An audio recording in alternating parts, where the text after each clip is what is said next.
how will this lawsuit impact Black coaches? Well, I want to start with how it will impact the whole of America, not even just Black America. The fact that this lawsuit was filed on the first day of Black History Month, and the fact that he went ahead courageously and said, I'm going to speak up for me. This morning when he was on air, he talked about speaking up for his kids.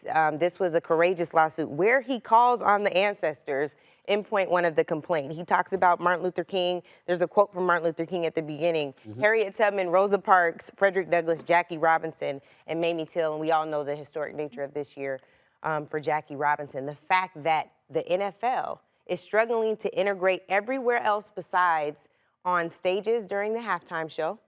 And if you're not running the ball down the field, that is highly problematic. We're in 2022 where we've broken all types of barriers in this country. And we are talking about a rule that has failed to fulfill the needs of Black coaches, coordinators, executives, GMs. It's failing. And at some point, they have to decide whether they're going to continue to engage in window dressing or if they're going to ensure that this rule actually has real implications and impact. The biggest problem we have is in addition to the hiring practices, they're not retaining the coaches. Yes. And they're being let go at a much stricter standard than anyone else, winning records, and they're still being let go. So I think the other important point, and I want to get to the heart of this lawsuit, is that it alleges violation of Section 1981 of the Civil Rights Act of 1866. That prohibits racial discrimination in any type of employment contracts. The NFL is going to have a really difficult time with this very damning text from Bill Belichick, with all of the evidence that we have, just the data. We don't have to get into the emotions of it. The data's there, and the data is on the side of Coach Flores. If somebody says, Angela, and welcome to the family. Thank you. If somebody says, okay, if you look at the NFL league office, it's relatively diverse. They've got a lot of diversity within their office. The problem is really not with them. It's with the owners, and the owners are the bosses of the commission. They're the bosses of the commissioner, Roger Goodell. How do you answer that in terms of somebody in the NFL saying, I mean, they're not going to say this publicly, but it's really not us. It's the owners. It's not us. The league office has been pushing the Rooney Rule. The league office has been pushing that agenda. We've been about our business in regards to that, but these owners won't comply. If they try to separate themselves from the owners, how is that something that Brian Flores can fight? Well, and this is the thing. One of the things I also commend him on in this lawsuit is he gives recommendations for how the hiring table should look. Players shouldn't be involved in that. We know, again, 70% of the league's players are Black. They shouldn't be involved in the hiring decisions. If the owners are going to refuse accountability from this overall thing called the NFL, that's something where the NFL now has to hold them accountable. Otherwise, they're going to continue to be faced with these kinds of lawsuits. And if the data doesn't shift, they're going to continue to lose them. When you look at Bill Belichick's text messages, there will be people out there that will say, well, he just texting a friend. How does that help Brian in his case, even though the names were switched? And most people believe Bill Belichick is dialed into the National Football League, so the information that he receives most likely is accurate. Yeah, I don't know. I don't know the answer to that. I think the reality of it is when you look at, they start the lawsuit with this, sorry, I effed this up. I double-checked and misread the text. I think they are naming Brian Daboll. I'm sorry about that. Right? This is the last text message that Brian Flores receives from Coach Belichick.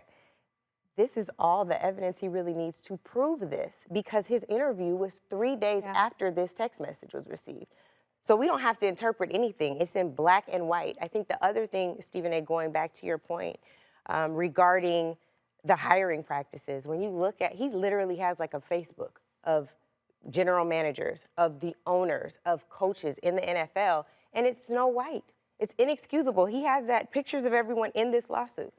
It's very well documented, very well done. If they want to demonstrate pattern and practice of racially discriminatory behavior, they have that. They have that. Angela, real quick, doesn't there need to be transparency in this decision-making for there to be progress in the Rooney Rule on why they chose these candidates and making that public for the Black coaches, why they're not getting these jobs? Well, they can say whatever they want, but the reality of it is if these interviews are conducted after they've already made a hiring decision, just like they did with this New York Giants issue, it's going to continue to be a problem. the Rooney Rule has to be applied in a way. Here's what really has to happen. And again, he quotes Dr. King at the beginning of this lawsuit. We're not just shifting rules, we have to shift minds and hearts. And as long as they're interviewing with people who don't believe they're capable, coming to, in the Denver Broncos interview, an hour late, appearing to look like they're disheveled and drunk, right? That is a real issue.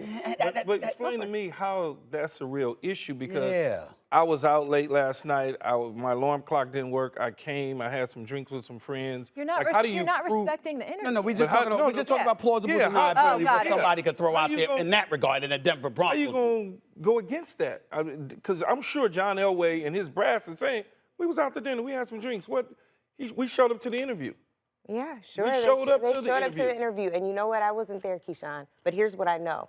That more often than not, this is how black coaches are being treated in the interview process. More often than not, this is how offensive and defensive coordinators are being treated in the interview process. More often than not, the NFL has applied the Rooney Rule since 2003, and what do we have to show for it, right? Okay. So that's the truth of So it. essentially, they show up and don't take it serious because it's a black man. They wouldn't do that the same if it was a white coach. And perhaps. And the one thing that we can also say is it appears that there's an explicit bias issue, right, within the league. But we know for sure there's an implicit bias issue.